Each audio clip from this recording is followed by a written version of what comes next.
नमस्कार, स्वागत है आपका जनादेश टीवी इंडिया में। मैं आपके साथ इसराइल चौधरी सहारनपुर में मैं इस वक्त मौजूद हूं और हमारे साथ इस वक्त मौजूद हैं डॉक्टर महिपाल जी।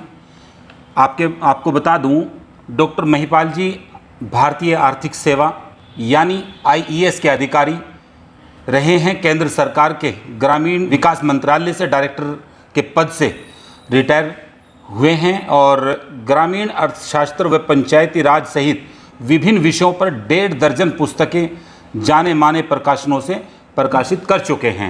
हमारे साथ इस वक्त मौजूद हैं डॉक्टर महिपाल जी। सर, सबसे पहले जनपद सहारनपुर में आपका स्वागत और हमारे चैनल पर आपका स्वागत है। धन्यवाद। सर, आज 2 से 3 सवालों के साथ आपसे एक छोटी सी चर्चा हमने सोचा कर ली जाए। आप विकास मंत्रालय में रहे हैं और आप बड़ी बारीकी से ग्रामीण विकास मंत्रालय को बड़ी बारीकी से आप जानते हैं और भारत की आर्थिक स्थिति किस तरह की मौजूदा हालात में है, आप इसको बहुत अच्छे से सोचते और समझते हैं। सबसे पहला मेरा सवाल आपसे, ग्रामीण विकास को लेकर सरकार की क्या योजनाएं हैं, किस तरह की योजनाएं चल रही हैं, किस तरह का फ़ायदा आम नागरिकों से पहुँच रहा है? बहुत बहुत धन्यवाद। और मैं जनादेश टीवी और सहयोगी हैं उनका बड़ा आभारी हूँ कि उन्होंने मुझको ये मौका दिया बातचीत करने का। और उससे ज़्यादा मैं इसलिए आभारी हूँ कि अक्सर जो ग्रामीण विकास के ऊपर चर्चा नहीं होती जी, जबकि ग्रामीण विकास का बजट बहुत बड़ा होता है जी, और अक्सर कृषि विकास के ऊपर ही बात होती है, जबकि कृषि विकास या कृषि एक ग्रामीण विकास का ही एक कंपोनेंट है। अगर हम ये कहें कि भारत की लगभग 68% आबादी 67% आबादी गांव के अंदर रहती है, तो अगर गांव का विकास ही देश का विकास है, तो ये बहुत महत्वपूर्ण बात है कि आप लोगों ने ये मुद्दा लिया है। और मैं और सभी जो इस फील्ड में टीवी चैनल्स हैं या और जो पत्रकार हैं, वो इसको एक महत्वपूर्ण मुद्दा समझकर इसके ऊपर काम करें ताकि आम आदमी को इसका लाभ पहुंच सके। जी। आपने जो बात रखी ग्रामीण विकास के बहुत सारे कार्यक्रम की, तो ये कार्यक्रम बहुत पहले से ही चल रहे हैं और शायद आपका जो कहने का अर्थ ये होगा कि जब से नया जो आया है 14 के बाद और उससे पहले किस तरह की चेंज हुआ है। जी जी जी। हाँ, तो उसमें जो मैं समझता हूँ कि जो प्रोग्राम्स हैं, स्कीम्स हैं, वो ऑलरेडी पहले से चल रही थी। उनका स्टाइल, उनका नाम वो चेंज हुआ है। उदाहरण के लिए अगर हम इस समय Deendayal Upadhyay national rural development scheme, वो स्कीम बहुत पहले आपको पता होगा एक प्रोग्राम चलता रहता था IRDP, integrated rural development program. उसी को चेंज होते हुए फिर वो स्वर्ण जयंती स्वरोजगार योजना बनी और उसके बाद उसी का नाम फिर 2011 के आसपास 2010-11 में नेशनल रूरल लिवलीहुड मिशन नाम रखा गया और उसी को बाद में फिर चेंज किया गया और उसमें दीनदयाल उपाध्याय प्रोग्राम को ऐड किया गया।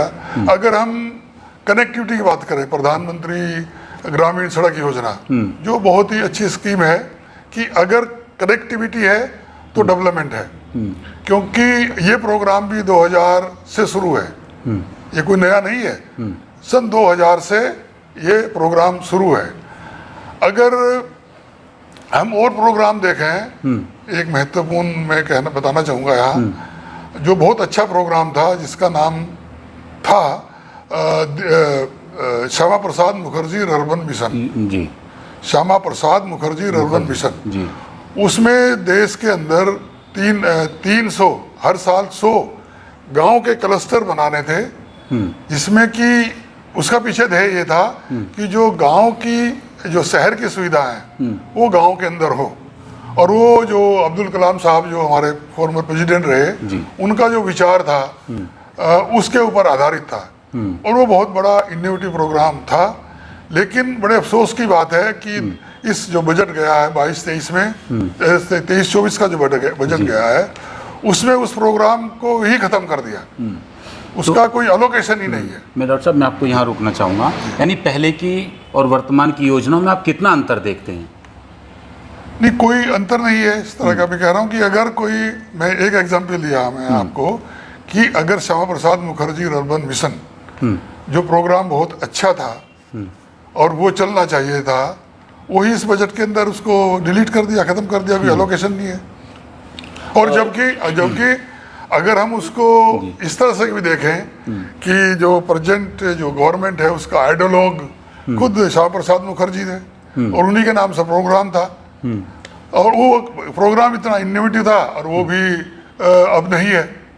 तो ये सब चीज़ें भी गांव वालों को पता नहीं है कि किस तरह के प्रोग्राम चल रहे थे और उसमें क्या बदलाव आया है। तो ग्रामीण विकास में जन भागीदारी की क्या संतोषजनक है?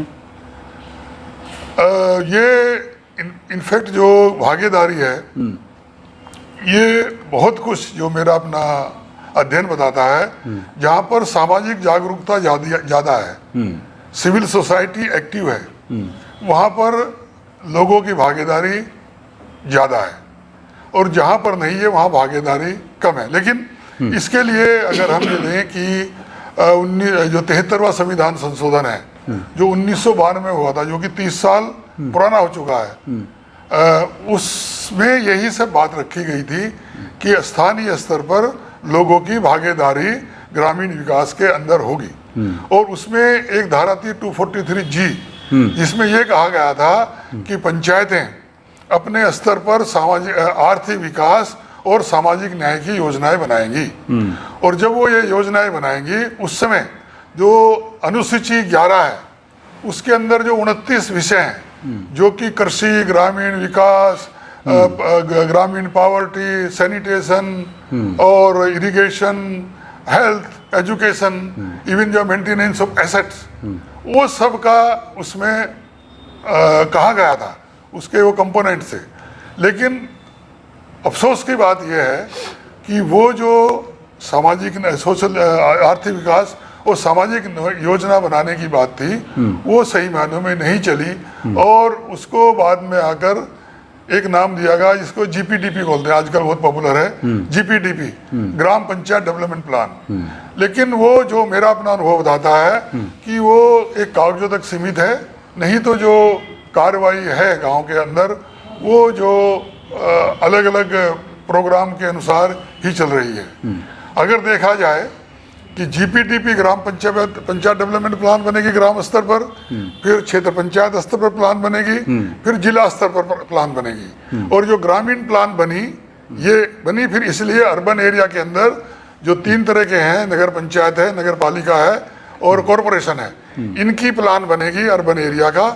और वो फिर डिस्ट्रिक्ट प्लानिंग कमेटी जो 243ZD संविधान के अंदर है, उसके अंदर पूरे जिले की प्लान बनाएंगे और उसमें देखेंगे कि कहाँ पर सामाजिक न्याय की जरूरत है, कहाँ पर शिक्षा की जरूरत है, कहाँ पर गरीबों को रोजगार देने की जरूरत है। और उसी के अंदर जितना भी MP लेड प्रोग्राम है, जो MP को मिलता है और जो MLA को मिलता है, वो भी उसका इंटीग्रेटेड पार्ट होगा। वो अलग से ये नहीं होगा कि जैसे गांव में कहावत है, अंधा बाटे रेवड़ी अपनों को दे, तो वो इस तरह का ही चल रहा है।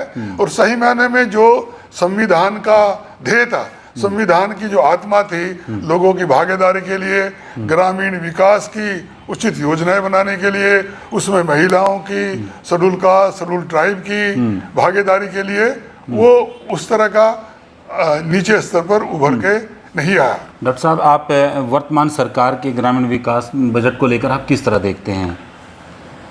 जो वर्तमान का मैंने 2022-23 के ऊपर भी कमेंट किया था, और मेरा रेगुलर रूरल वॉइस में आता रहता है, मैं कमेंट करता रहता हूँ, आर्टिकल लिखता रहता हूँ। मैंने जो इसको भी देखता हूँ मैं, ये जो मेरा एंगल है कि ये इट इज़ ये कास्ट पर बेस्ड है।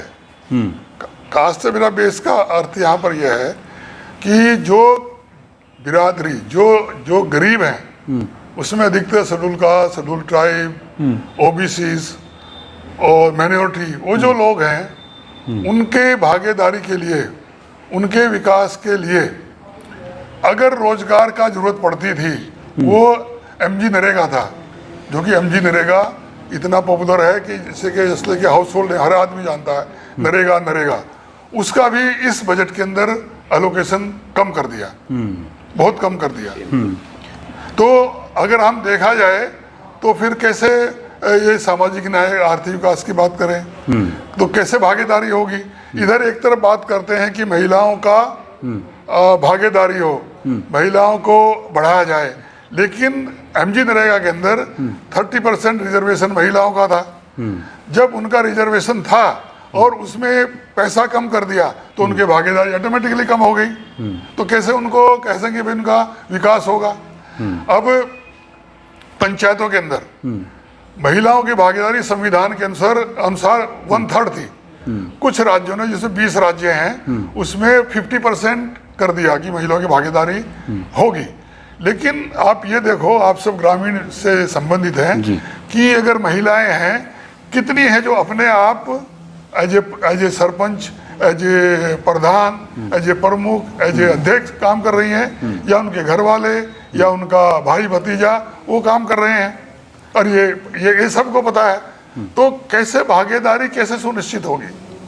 तो इसके लिए जरूरी है कि जो संविधान के अंदर जो अर्बन लोकल गवर्नमेंट है और जो रूरल लोकल गवर्नमेंट है, उसको इफेक्टिव रूप में लागू किया जाए, और उसमें जो सब्जेक्ट कमेटी है, विषय समिति है, उनको पूरी तरह से लागू किया जाए, उनको गठित किया जाए, तब जाकर कुछ भागीदारी सुनिश्चित हो सकती है। हमको ये उम्मीद थी कि जो बजट आएगा, अधिकतर गांव की बात होती है कि शायद पंचायतों को मजबूत करने के लिए उनको सही मायनों में रूरल लोकल गवर्नमेंट हो। तो गवर्नमेंट के लिए एटलीस्ट और नहीं तो 3 चीज़ें बहुत ज़रूरी हैं। एक तो उनके लिए कार्य डिफाइन हो अच्छी तरह, क्या कार्य करना है, उसके लिए उचित पैसा हो, और उनको काम करने के लिए कर्मी हो। एटलीस्ट ये 3 बातें हों। और आपको पता होगा कि 3-4 ग्राम पंचायत के पास 1 ग्राम सचिव है, तो किस तरह का गवर्नेंस होगा वहाँ? तो ये सब चीज़ों की उम्मीद थी, जिस पर कि उस तरह का नहीं रखा गया। एक चीज़ और मैं कहना चाहूँगा, यहाँ बजट को हम देखें तो जो टोटल बजट है उसका जो पिछले साल बजट था, इस बजट के अंदर जो 23-24 का, उसमें पहले से कम हुआ है। अगर हम जीडीपी का भी देखें, ग्रोस डोमेस्टिक प्रोडक्ट का, उसका भी अगर शेयर देखें रूरल डेवलपमेंट का, वो भी पहले से कम हुआ है। और जो ग्रामीण विकास और में ही कृषि क्षेत्र भी आता है, इसमें ओवरऑल एलोकेशन कम हुआ है। और उसका कारण ये था कि एक कंसेप्ट होता है फिजिकल रेशो। फिजिकल रेशो का अर्थ ये है कि हम जितना कमा रहे हैं, अगर उससे ज़्यादा खर्चा कर रहे हैं तो प्रॉब्लम की बात है। तो उसके लिए क्या कि हमको खर्चा कम करना पड़ेगा, है? तो खर्चा जो कम किया, वो ग्रामीण विकास के एरिया में जो पैसा था उसको कम किया, जबकि और कहीं से कम नहीं किया। तो ये भी एक महत्वपूर्ण बात है जो कि समझने की बात है। तो ग्रामीण विकास में योजना की बेहतर भूमिका कैसे रखी जाए ग्रामीण क्षेत्रों में? नहीं, उसके अंदर तो ऑलरेडी इंस्टीट्यूशंस हैं, ग्राम पंचायत हैं, क्षेत्र पंचायत हैं, जिला पंचायत हैं। आप ये देख लिए, पिछले दिनों मैंने फेसबुक पे पढ़ा था कि जो सहारनपुर का डिस्ट्रिक्ट पंचायत है, इसमें एक मेंबर ने जो शायद वहाँ के हैं रामपुर के, उन्होंने ये कहा था कि इसमें डीएम को मीटिंग में उपस्थित होना चाहिए, जिला पंचायत की, क्योंकि मीटिंग ही नहीं होती। जैसे मीटिंग होनी चाहिए ऐसे मीटिंग ही नहीं होती। तो जब डिस्ट्रिक्ट लेवल पे हालत है, तो गांव में पंचायत स्तर पर या क्षेत्र पंचायत पर क्या हाल होगा? गांव के अंदर आपको पता कि कौन उसको चेयर करता है। तो जब ये स्थिति है, और पीछे जो इलेक्शन हुआ था पंचायतों का, उसमें कितना हेरा फेरी हुआ, किस तरह का डंडा, किस तरह का फोर्सेस वो यूज हुआ, वो सब आपको पता ही है। उससे मैंने काफ़ी लिखा भी है। मैं एक कहना चाहूँगा कि इसके लिए बहुत महत्वपूर्ण बात ये आ जाती है कि हमारा जो ग्रामीण विकास के लिए, क्योंकि हम उस समाज से संबंधित हैं और हम गांव से पढ़ लिख कर आगे बढ़े हैं अपने मेहनत से, तो ये हमारा मकसद हो जाता है एक जीवन का कि हम कैसे वो ग्रामीण समाज के को आगे बढ़ाएं। तो उसके लिए मुझको ये कहना है कि जो पंचायतें हैं, जिसमें कि 30 लाख से ज़्यादा इलेक्टेड रिप्रेजेंटेटिव हैं सारे कंट्री के अंदर, और उसमें 8 लाख से ज़्यादा ही शेड्यूल कास्ट हैं और 5-6 लाख के आसपास शेड्यूल ट्राइब हैं। कोई 11 लाख से ज़्यादा ही महिलाएं हैं।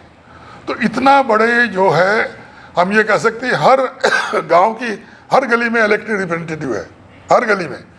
तो क्यों ना इनका जो सिस्टम दिया हुआ है, जो श्री राजीव गांधी जी ने उस समय दिया था 89 जो 73rd अमेंडमेंट के माध्यम से, और उस समय जो दिया था उसको मजबूत करने की जरूरत है।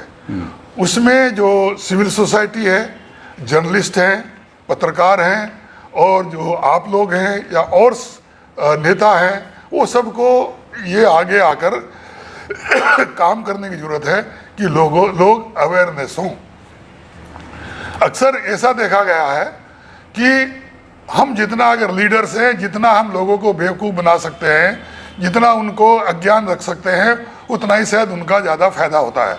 तो उस चीज़ को, वो जो एक हाइपोथेसिस बनी हुई है, वो एक अवधारणा बनी हुई है, उसको हम यूथ लोग इसमें पंचायतों के अंदर भागीदार करके उसमें आगे बढ़ सकते हैं। अभी मेरी तोमर साहब से बात हो रही थी, बता रहे थे कि सहारनपुर के अंदर 5 गांव के अंदर पुरस्कार मिला है जो पंचायतों ने अच्छा काम किया है। लेकिन मैं इसमें एक चीज़ ये ऐड करना चाहता हूँ कि बहुत अच्छी बात है, लेकिन इसमें एनालिसिस करने की बात है कि क्या वो जो महिलाएं थी उन्होंने काम किया या उनके रिश्तेदारों ने काम किया, उसके हस्बैंड ने किया, लड़कों ने किया। अगर वो ऐसा है तो सही मायनों में विमेन जो महिला सशक्तिकरण नहीं है। लेकिन उसके साथ पॉजिटिव एस्पेक्ट ये है कि उन्होंने एक शुरुआत हुई, आगे जाकर हो गया कि नहीं, हम अपने आप अपना काम स्वयं करेंगे। तो उसको जो लोकल स्तर पर जो रूरल गवर्नेंस है उसको पंचायती राज के माध्यम से मजबूत करने की जरूरत है। सार्थक चर्चा, बहुत कुछ हमें समझने को और जानने को मिला। किस तरह से सिर्फ नाम बदले जा रहे हैं योजनाओं के, ये देश पहले से ही बनाया जा रहा था। मैं बहुत समय से डॉक्टर साहब परेशान हूँ। ये जो गांव के संपर्क मार्ग होते हैं वो गोल गोल घूमते हुए, उनको गांव के संपर्क मार्ग को पक्का करने के नाम पर उन्हीं के ऊपर तारकोल का लेपन कर दिया जाता है। मैं हमेशा से कहता आया हूँ कि हर गांव का संपर्क मार्ग मुख्य सड़क तक कोई 60 फीट चौड़ा रोड दीजिए सीधा, ताकि वो अप्रोचेबल भी हो जाएगा गांव के लिए, और उस सड़क के दोनों ओर गांव की सारी आवश्यकता, सारा प्लान डेवलपमेंट आ जाएगा और शहरों पे दबाव घटेगा, गांव से पलायन शहर की तरफ रुकेगा। क्या आपको लगता है कि किसी ने आज तक इस विषय में सोचा है?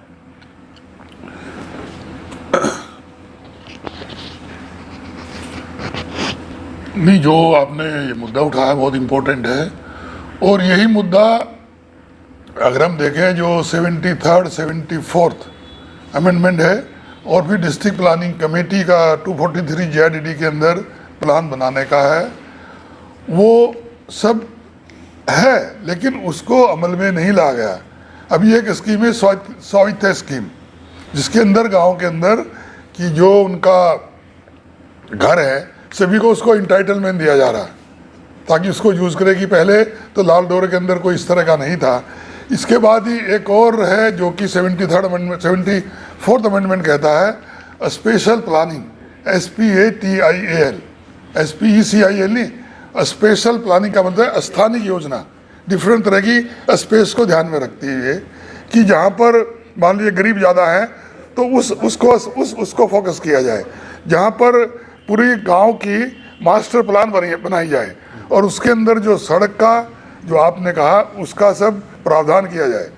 अब आप देखो गांव के अंदर मेरा एक खेत है, मैंने इधर एक मकान बना लिया, किसी ने कहीं बना लिया, और सड़क कहीं शादी वादी होती है तो सारी रोड उतनी है ही नहीं, सब खत्म हो जाती है, सब जो ट्रैफिक जाम हो जाता है।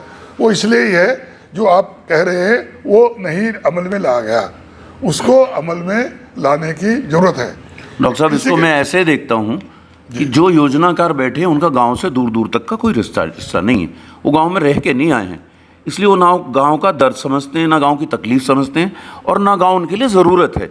वो हिंदुस्तान को ही नहीं समझते। डॉक्टर साहब नहीं, आप ये सही कह रहे हैं इस एंगल, लेकिन मेरा इसमें यह कहना है कि जैसे मैं इंडियन इकोनॉमिक सर्विस का अधिकारी रहा हूँ और एक और सर्विस है ISS, इंडियन स्टैटिस्टिकल सर्विस, वो सेंट्रल लेवल पर है। तो हमारा ने ये सजेस्ट किया था, हमने आर्टिकल भी लिखे इसके ऊपर, कि सारा फोकस आजकल अर्बन एरिया के ऊपर है और डिस्ट्रिक्ट के ऊपर है, डिस्ट्रिक्ट और बिलो डिस्ट्रिक्ट। तो क्यों ना जैसे IAS ऑफिसर होता है या HCS ऑफिसर होते हैं, तो ऐसे ही IAS के बराबर ही जो इंडियन इकोनॉमिक सर्विस के अधिकारी हैं, ISS के अधिकारी हैं, उनकी डिस्ट्रिक्ट लेवल पर पोस्टिंग हो, ताकि जो ISS वाला है वो स्टेटिस्टिकल फ्रेमवर्क बनाए सारा, कि वो सब सर्वे कराकर उस चीज़ को रखे सही मायनों में। और जो इकोनॉमिक सर्विस का अधिकारी है उसको भी डेटा को लेकर उसको जो वाइबल प्लान है उसको बनाकर और फिर आगे उसको जिले के स्तर पर उसको रखा जाए।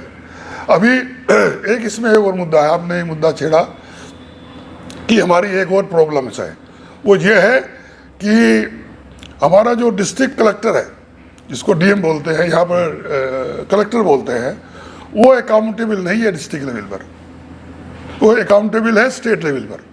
Very good, very good. तो जो डिस्ट्रिक्ट लेवल पर जो ब्यूरोक्रेट है, जो बॉस है पूरा ब्यूरोक्रेसी का, वो अकाउंटेबल नहीं है डिस्ट्रिक्ट लेवल के इलेक्टेड लोगों के लिए। तो यहाँ पर ज़रूरत है जैसे कि डिस्ट्रिक्ट लेवल, जैसे कि सेंट्रल लेवल पर है, स्टेट लेवल पर है, डिस्ट्रिक्ट लेवल पर डिस्ट्रिक्ट गवर्नमेंट बने, और डिस्ट्रिक्ट गवर्नमेंट बने उसमें जो DM है वो उसका जो चीफ मिनिस्टर बने उस डिस्ट्रिक्ट का, उसको वो अकाउंटेबल हो, तब लोगों की अकाउंटेबिलिटी उसमें होगी, नहीं तो परवाह ही नहीं करता।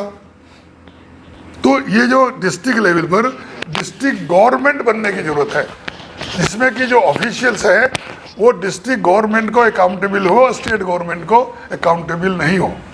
स्टेट गवर्नमेंट का अकाउंटेबल हो तो कमिश्नर लेवल का हो सकता है, हाँ भाई कमिश्नर है, you accountable to the state government.